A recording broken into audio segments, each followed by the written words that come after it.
سلام علیکم رفقا، چطورید؟ خیلی خوش اومدید به یک ویدیو دیگه، یک ویدیو از سری ویدیوهای بررسی شو ماندی نایت را. قراره یکی مونده به آخرین شو را قبل از بشین برلین رو بررسی کنیم و یه گزارش خیلی سریع هم از روند اتفاقاتش رو داشته باشیم. 2 ساعت تا 8 دقیقه شو را در فلوریدا برگزار شد. اتفاقات خیلی مهمی افتاد. یک مسابقه دیگه هم برای بشین ثبت شد. پس اصلا از دست ندید. 7 مسابقه داشتیم توی شو رای امشب و کلی اتفاق افتاد که قراره تک تک در موردش صحبت بکنیم. فقط قبل از هر چیزی یه لایک بنداز زیر ویدیو، چنلو اگر محتوای رسلینگی دوست داری و حال میکنی حتما سابسکرایب کن و بدون هیچ معطلی بریم ببینیم راه 19 آگوست چه اتفاقی افتاد. برو بریم. خب رفقا، شو راه رو شروع کردیم با The Viper Legend Killer، چالنجر قهرمان کمربند سنگین وزن جهان، یعنی رندی اورتون. رندی اورتون وارد رینگ شد و روی صحبتش بیشتر در مورد اتفاقاتی بود که داخل هفته قبل افتاد، توهینی که در واقع گانتر به پدر و پدر بزرگش کرد و گفت مسئله رو اون شخصی کرد، من انقدر شخصی نمیدیدم مسئله رو، اما گانتر اومد این اتفاق رو رقم زد و بعدش هم تم ورود گانتر به صدا در اومد. گانتر اومد داخل رینگ و گفت که تو به من آرکیو زدی و از موقعیت استفاده کردی توی هفته قبل، اما دیگه اون اتفاق نمیفته و دیگه نمیذارم همچین غلطی بکنی. خیلی هم هوش میکردن مردم فلوریدا و اصلا نمیذاشتن یه جایی صحبت کنه در واقع گانتر. بعدش دیدیم که لودویگ کایزر اومد حمله کرد به رندی اورتون و رندی اورتون از پس کایزر بر اومد، اما خب دیگه یه جوری روند ادامه کرد که دیگه 2 نفره ریختن سر رندی اورتون و رندی دیگه خیلی نمیتونست دست بالا رو تو جنگ 2 به 1 داشته باشه. اما همین باعث شد که یک مسابقه ثبت شه داخل همون شو را برای مین ایونت امشب. رندی اورتون در برابر لودویگ کایزر برای مین ایونت امشب ثبت شد. یکی از اون 7 مسابقه که قرار بود داخل شو را امشب با هم بریم. خب رفقا، همینجا در مورد رندی و در مورد کایزر بهتون بگم. من سعی میکنم سگمنت به سگمنت بگم که یهو میرسیم به نتیجه گیری آخر یه جمع بندی کلی داشته باشیم از شو را. در مورد سگمنت رندی و گانتر میتونم بهتون بگم که خوبه، این فیوده یکم داره گرمتر میشه و از اون حالت خشکی داره در میاد. به نظر من یه دونه شوی راه دیگه هم هنوز داریم قبل از اون و میتونه اتفاقات خیلی بزرگتری بیفته، اما دوست دارم اینکه عمو رندی داره برمیگرده به همون سبک و سیاق در واقع ایتور خودش رو خیلی دوست دارم و اینکه خب گانتر هم حریف واقعا کوتاه و کوچکی نیست. البته که رندی توی صحبتاش به این مورد اشاره کرد که من دفعه بعدی که بیام توی شهرتون قهرمان 15 دوره جهانم به جای 14 دوره. و یه نکته دیگه هم در مورد رندی اورتون بگم، قرارداد 5 ساله با کمپانی بسته رفقا و تا سال 2029 قراره که داخل کمپانی حضور داشته باشه. احتمال داره که بتونه نزدیک بشه به رکورد سینا، شاید هم حتی رکورد سینا رو بزنه. بریم سر وقت مسابقه اول امشب. مسابقه اول بین شیمس و پیت دان قرار بود برگزار شه. بعد از اون همه درگیری که پیت دان داشت با شیمس، اون کرمایی که میریخت تو مسابقه شیمس، قرار بود که امشب تک به تک در مقابل هم قرار بگیرن. تو روند مسابقه یک مسابقه خیلی در واقع نرمالی بود به نظر من. یک مسابقه 2.5 ستاره، نزدیک به 3 ستاره میشه به این مسابقه اختصاص داد و اینکه عملکرد هر دو کشتیگیر خوب بود. شیمس دست بالاتر رو داشت توی این مسابقه و در نهایت هم شیمس تونست از پس پیت دان بر بیاد و در واقع کل پیت دان رو بخوابونه. البته یک مسئولیت جزئی هم از ناحیه دست چپش داشت که خیلی مانور میداد پیت دان روی اون دست، اما خب بازم شیمس تونست دست بالاتر رو داشته باشه و پیت دان رو یه گوشمالی بده. بالاخره میرفتیم سر وقت مسابقه دوم امشب از سگمنت زنان. مکسین دوپری در برابر آیوی نایل قرار بود که یک مسابقه تک به تکی داشته باشن. شروع استارت درگیرشون هفته قبل تو شو ماندی نایت را خورد، زمانی که توی مسابقه آلفا آکادمی و امریکن مید آیوی نایل اومد حمله کرد به مکسین دوپری و روی میز گزارشگرا یکم در واقع مجازات کرد. اینجوری میتونم بهتون بگم. روند مسابقه خیلی کوتاه بود و مکسین دوپری یه جایی داشت خوب عمل میکرد، بعد کلا اومد سمت آیوی نایل مومنتوم و انقدر داشت ضربات سنگینی رو میزد به در واقع مکسین دوپری که یهو چراغا خاموش شد و تم ورود وایت 6 به صدا در اومد.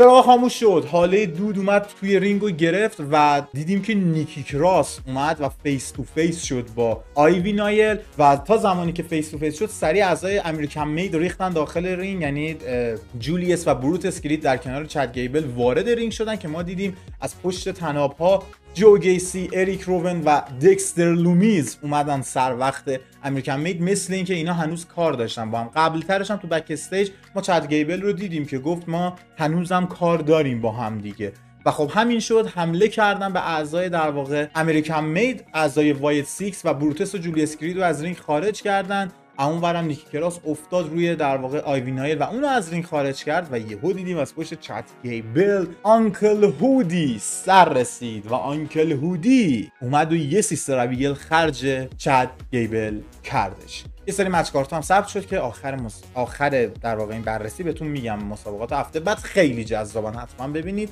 و خب حالا در مورد بخوام مسابقه دوم امشب صحبت کنم و یه نتیجه هم در مورد این بخوایم داشته باشیم، حالا میگم بر اساس مچ کارتی که ثبت شد و حالا در مورد صحبت میکنیم. خوبه هنوز وایت سیکس یک درگیری داره و ما دیدیم که نیکی کراس هم داره وارد این درگیری میشه و خب این درگیریه داره داغ‌تر میشه. احتمالاً حالا در آینده نچندان دور ما یک مسابقه ببینیم با حضور تمام اعضای فاکشن در واقع وایت سیکس به غیر از خود آنکل هودی. اگر بخوایم از تعداد حساب کنیم دقیقاً 4 به 4 میشن، یعنی آیوی نایل رو اینور داره، اونور نیکی کراس رو داره، اونا 3 عضو مرد، اینورم 3 عضو مرد، فقط یه دونه آنکل هودیه که میتونه بشینه و تماشا کنه و لذت ببره از مجازاتی که افرادش بر سر امریکن مید قرار میدن. ولی خوبه این فیوده داره قشنگتر و جذابتر دنبال میشه.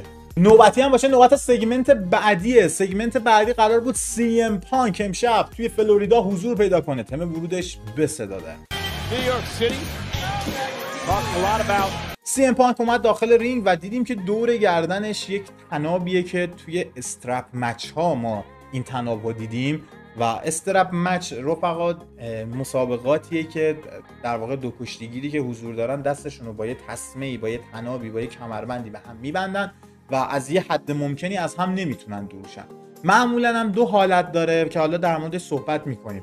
اما سی ام پانک اومد و خب در مورد فیودش در واقع درباره درگیری صحبت کرد. گفت تو سامرستان خب اوکی اومدی منو بردی، من فکر کردم که تموم شده، اما در آخر اومد و درو مکینتایر شخصی تر کرد و مثل اینکه به من عادت کرده و دوست داره که خیلی نزدیک من باشه، پس من اونو چالش میکنم برای مسابقه استرپ مچ در بشین برلین. تم ورود درو مکینتایر به صدا در اومد جلوی رمپ ورودی وایساد و اکسپت کرد چالش سی ام پانک رو و رسما و شرعا مسابقه استرپ مچ قراره مسابقه 4م بشین برلین باشه. درو مکینتایر و سی ام پانک برای بار دوم قراره برن سر وقت هم دیگه. الان یه نکته حالا بعدش بهتون میگم. و نکته‌ای که داره گفتم استرپ مچ ها معمولا 2 حالت دارن، یک یا با پین و ساب میشن تموم میشن، یه حالت دیگه دارن که قراره مثل این که این حالت برگزار بشه توی بشین برلین بین درو مکینتایر و سی ام پانک که باید در واقع زمانی که حریفتو زمینگیر کردی، چون نمیتونن تو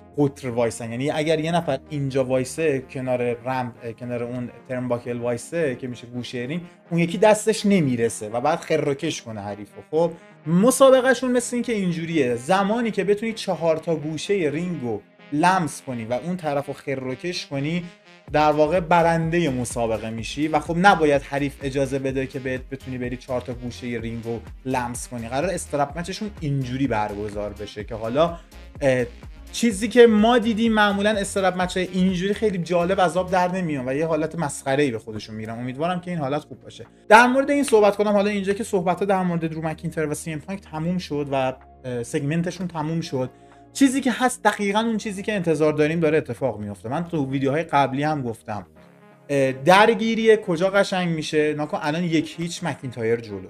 به نظر من توی بشین سی ام پانک این مسابقه رو میبره و میشن 1-1 و جای درسته این مسابقه توی بد بلاد هستش و به نظر من توی بشین ست رولینز یک جوری دخالت میکنه که از اون ور سی ام پانک برنده میشه. این مسابقه تبدیل میشه به یک مسابقه 3 نفره و توی بد بلاد قراره ما یک تریپل ترت مچ ببینیم. شاید هم 2 نفره باشه. ناکن اگر 2 حالت داره، یا برد سی ام پانک رو من قطعی میدونم یه جورایی. به نظر من این درگیری تو بد بلاد قراره به پایان برسه و این فیود توی بد بلاد احتمالاً توی یک مسابقه هلین سل مچ قراره که به پایان برسه و به نظر من سی ام پانک به هر نحوی به نظر من میبره.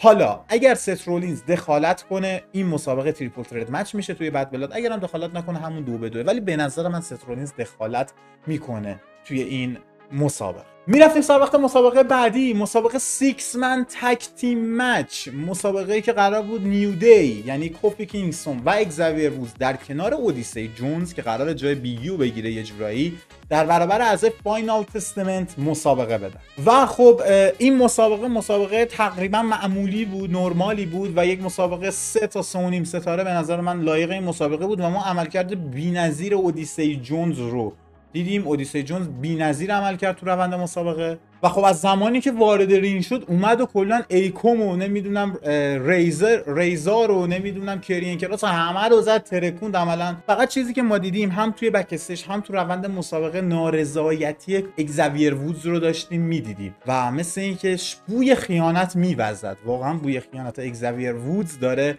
میوزد، ولی کی و کجا قرار خیانت کنه به در واقع نیو دی خدا میدونه. ولی خب اینو در نظر داشته باشیم. مسابقه هم به نظرم 3 ستاره کافی شه، زیادش هم هست. خواستیم بریم سراغ مسابقه بعدی که یه سری صحبتایی از دمین پریست و ریا ریپلی داشتیم. قبل این صحبتای دمین پریست و ریا ریپلی 2 تا پرومو از جاجمنت دی دیدیم در واقع، یعنی 2 تا پرومو، یه پرومو از دمین پریست دیدیم در ابتدا و ریا ریپلی که داشتن خط و نشون میکشیدن توی مسابقه بشین برلین برای جاجمنت دی جدید به گفته خودشون و اسم خودشون هم گذاشتن دوقلوهای قاتل، ترور توینز. و از اون ورم بعدش یه پروموی از لیو مورگن و دامینیک میستریو دیدیم که اونا حالا داشتن برای این خط نشون میکشیدن و یه جورایی چالش کرد در واقع دامینیک برای همین امشب دمین پریست رو، که قبل از اینکه بریم سر وقت مسابقه 4 دیدیم که در واقع چالش اکسپت داده دمین پریست و داشت با ریا ریپلی صحبت میکرد و میگفت که میدونم که قراره این تله باشه ولی میرم و حساب دامینیک رو میرسم. ریا ریپلی هم گفت اوکی برو من پشتت هستم. میرفتیم سر وقت مسابقه 4 امشب. برانسون رید مسابقه داشت با دمیز، مسابقه که توی هفته قبل هم دیدیم، این هفته هم قرار بود ببینیم با یک قانون متفاوت. مسابقه نو دیسکوالیفیکیشن بود و استفاده از هر نوع ابزاری توی این مسابقه آزاد بود. دمیز هم قبل از اینکه وارد رینگ شه توی بک استیج داشت با جکی ردموند بود صحبت میکرد، یا کتیکلی بود نمیدونم دقیقاً، داشت صحبت میکرد میگفت من دارم میرم تو دل شیر و این دیوونگیه، اما من دوستای زیادی ندارم توی این کمپانی و آرتروت یکی از دوستای من بوده و من برای رفیقام و دوستام همیشه میجنگم با اینکه میدونم این دیوونگیه. رفتیم سر وقت مسابقه. توی روند مسابقه خب دمیز از صندلی استفاده کرد، از کندالسیک استفاده کرد، از سطل آشغال استفاده کرد، از خود میز استفاده کرد، حتی میزی که با دسولی درایور در واقع آقای برانسون رید خودش روش خورد شد، اما تونه ضرباتی رو به برانسون رید بزنه، اما دست بالاتر رو برانسون رید داشت. بعد از اون دسولی درایور بردش برای سونامی رو زد و 1 2 3 تونست برنده اون مسابقه بشه برانسون رید. اما نکته اینجاست، جایی که برانسون رید داشت میرفت برای سونامی های مجدد خودش. من نمیدونم چرا هیچکی نمیاد دمیز رو دور کنه. آقا شما 2 هفته درس عبرت نگرفتید؟ آقا این سونامی میزنه جوگیر میشه، میخواد 7 8 تا سونامی بزنه. رفت برای سونامی دوم و اخبار و شایعات گفته بودن که قرار یک حریفی داشته باشه به زودی این آقای برانسون رید، یه حریفی در حد و جسته و اندازه خودش و تم ورودش به صدا در.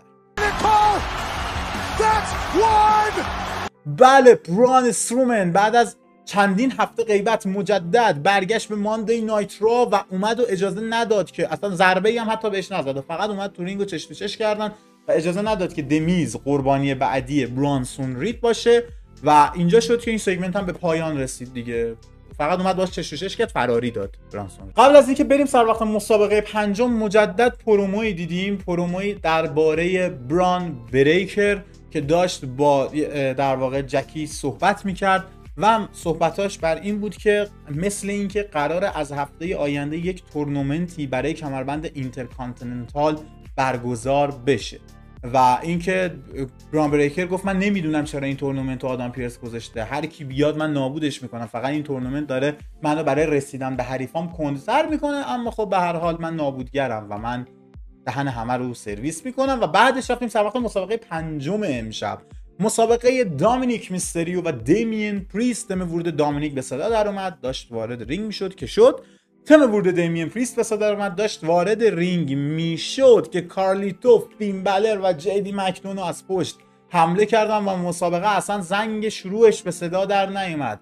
اعضای در واقع جاجمنت دی حمله کردن به دمین پریست، داشتن چکخور میکردن دمین پریستو که مامی سر رسید. مامی هم از اون ور اومد چکلگدی کرد دامینیک میستریو رو، ولی خب از اونجایی که 5-2 بودن نمیچربیدن در واقع دمین پریست و ریا ریپلی و اعضای جاجمنت دی و اینکه حسابی نابود کردن. لیو مورگان که رسما زد ترکوند ریا ریپلی و بیرون رینگ، انقدر زدش به میز گزارشگرا و استیل پست و اینا. اونورم 4 نفر مردان افتاده بودن به جون دمین پریست و در نهایت هم آوردن با فینیشرهای مکرر. یه کوپ گراس زد در واقع فین بالر، بعدش یه دونه فراگ اسپلش زد دامینیک میستریو، بعدش یک اوبلیوین زد در واقع لیو مورگان روی ریا ریپلی و همه فینیشرهاشون رو خرج در واقع این دوتا بدبخت کردن، انداختنشون رو هم و بالا سرشون هم دیگه قدرت نمایی کردن. بعدش هم مجدد یک پروموی دیدیم از فین بالر که فین بالر داشت دوباره خط و نشون میکشید و میگفت این 1% از اون اتفاقیه که قراره توی بشین برلین ببینید و اینجوری بود که به پایان رسیدید و اصلا مسابقه پنجم شروع نشد. مسابقه پنجم مچ کارتش ثبت شد، رفت شروع بشه اما شروع نشد و اینجوری تمام شد. در مورد مسابقه فکر کنم در میز و برانسون رید من فکر کنم یادم رفت نمره‌ای بدم. اون مسابقه کوتاهی بود ولی خب عملکرد میز واقعا بدک نبود و بخوام نمره بدم اینم به نظرم 3 ستاره. به نظرم 3 ستاره کافیه برای این مسابقه. میرفتیم سر وقت یکی از مهمترین مسابقات امشب در سگمنت زنان تریپل ترت تگ تیم مچ رو ما داشتیم. مسابقه گروهی 3 نفره، اینجوری بهتره بهتون بگم، و قهرمانان آلبا فایر و آیلا داون قرار بود از کمربنداشون در برابر شینا بیزلر و زوی استارت و از اون سمت اعضای دمیج کنترل یعنی کایری سین و یو اسکای دفاع بکنن. روند مسابقه به شدت عالی بود و من خودم حال کردم و تا این لحظه یکی از بهترین مسابقات شب بود. به نظرم نمره 4 ستاره برای این مسابقه فوق العاده بود. یو اسکای عالی عمل کرد توی این مسابقه و بی‌نظیر بود یو اسکای و قدرت نمایی داشت میکرد به شدت. مومنتوم هم خیلی دست یو اسکای بود و اما در نهایت با اتفاقاتی که افتاد و با مومنتومی که شیفت میشد اما مسابقه سریع ضربتی اصلا نگم براتون. از اون در واقع دابل سوپرپلکسی که ما دیدیم از کایری و یو اسکای بگیر تا اتفاقات مهم دیگه که در نهایت تونست آلبا فایر برنده مسابقه کنه خودش و هم تیمیش رو و کمربنداشون رو پیش خودشون نگه داره. اما میگم مسابقه واقعا مسابقه عالی بود و اگر قراره مثلا بشینید تک تک مسابقه رو انتخاب کنید ببینید از شو رای امشب این مسابقه رو حتما ببینید، اصلا از دست ندید، مسابقه جذابی بود. می‌خواستیم بریم سر وقت سگمنت بعدی درباره جی اوسو بود که بک استیج داشت با جکی ردموند صحبت میکرد و در مورد سمی زین پرسید، گفت چه خبر ازش، خبر داری اینا؟ گفت در حال استراحت، به استراحت نیاز داره. درسته، اون به من گفت که اگر من نتونستم دوباره قهرمان کمربند اینترکانتیننتال بشم عیبی نداره، تو برو اونو به دست بیار. و جی اوسو رسما اینجا اعلام کرد که توی اون تورنمنتی که قراره برای کمربند اینترکانتیننتال بشه حضور داره جی اوسو و همچنین یه سری صحبت‌های حالا مطرح هستش در مورد جی اوسو. این که سگمنتش بود تموم شد و رفت. اما چیزی که هست الان جاجمنت دی در واقع برتری داره از لحاظ تعداد نسبت به ترور تویز یعنی ریا ریپلی و همچنین دمین پریست.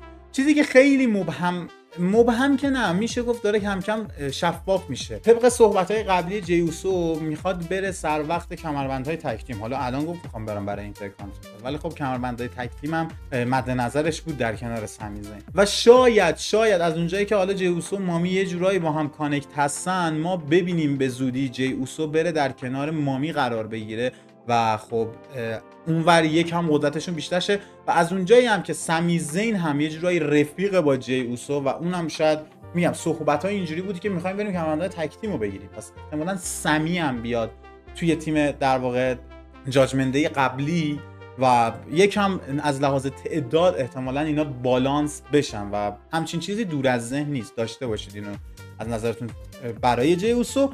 ولی خب صحبت‌ها بر این مبنیه که خب جی اوسو و سمی احتمالاً میخوام برن بپیوندن به بلاد لاین اصلی، بپیوندن به رومن رینز. نکنید رفقا چیزی که داره مسابقه سروایور سریز رومن رینز یعنی تیم رومن رینز و تیم سولو سیکوا یه جورایی داره در نهایی میشه و صحبتاش عملاً شده و رسمی داره میشه کم کم. و خب تا سوروایور سریز هنوز خیلی مونده، ما هنوز 4 تا ایونت داریم تا سوروایور سریز و وقت هست برای این موضوع. پس میتونن که فعلا برنامه‌ها و پلن‌ها رو جوری بشن. البته 3 4 تا ایونتی که فکر کنم 3 تا ایونت مونده و میتونن نم نم روند رو به این شکلی ببرن که حالا مثلا جی اوسو میره پیش جاجمنت دی قبلی، بعد کارش با اونا تموم میشه و برمیگرده پیش رومن رینز. میگم وقت برای این داستان و این سناریو هست، نگران این موضوع نباشید. اما نکته‌ای که داره، یه جا از در واقع شو را رسیدیم که پت مکافی اعلام کرد که من آخرین حضورم توی WWE هستش. در شو را آخرین حضور به صورت دائم نه،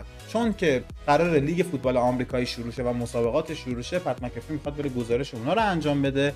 و اینکه طبق گفتهای مایکل کولت در واقع حالا 1 ژانویه که نه، در ماه ژانویه که اولین قسمت را از نتفلیکس قرار پخش بشه، پت مکافی برمیگرده که تا ژانویه هم چیزی نمونده، فکر کنم تقریبا کمتر از 4 ماه مونده تا ژانویه. و نوبتی هم بود، نوبت مین ایونت امشب بود، مسابقه رندی اورتون در برابر لودویگ کایزر. مسابقه که تقریبا تایمش 10-15 دقیقه میشد بگیم بود و توی این مسابقه ما عملکرد بی‌نظیری دیدیم مجدد از رندی اورتون. و خب میگم مومنتوم کاملا که نه، ولی دست بالاتر داشت رندی. مسابقه عالی بود. لودویگ کایزر هم تا جایی که میتونست داشت به اون زانویی که چندین بار مصدوم شده سرش رندی اورتون هی به اون فشار می آورد، هی به اون ضربه میزد. و بعدش دیدیم که گانتر هم اومده بغل تایم کیپر حضور داشت و داشت حواس پرتی برای رندی ایجاد میکرد. اما خب برنده مسابقه با یه آرکیو زیبا و دلنشین رندی اورتون بود و تونست برنده بشه. اما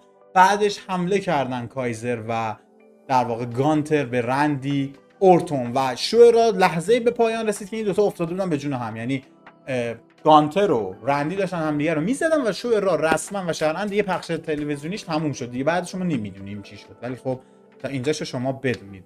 و این بود از پایان راه امشب. اما برسیم سر وقت مچ کارت هایی که ثبت شد برای هفته آینده. 3 تا مچ کارت به ما نشون دادن برای هفته آینده در شو را. اولین چیزی که هست بهتون بگم، اون مچ کارتی که برای تورنمنت اینترکانتیننتال کمربندی که دست بران بریکر هست به ما نشون دادن که گفتن از هفته بعد قرار استارت بخوره.